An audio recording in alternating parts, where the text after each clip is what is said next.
അവശരെ കണ്ണു നീരൊപ്പുന്നോർക്കെല്ലാവർക്കും അല്ലാഹു നൽകിയിടും കാരുണ്യം മോശാരം.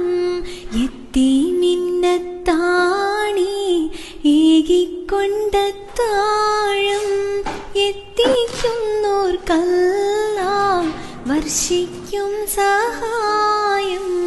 മുത്ത് റസൂലിന്റെ മൊഴികളറിഞ്ഞുള്ള മുത്തഖീങ്ങൾക്കാണ് സ്വർഗത്തിലെത്താഴം.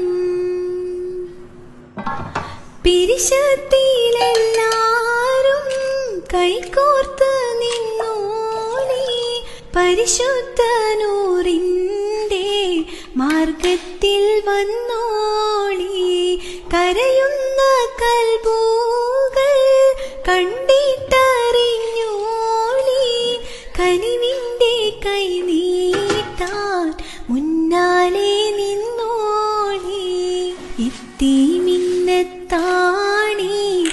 ഏകിക്കൊണ്ടത്താഴം എത്തിക്കുന്നോർക്കല്ലാഹ് വർഷി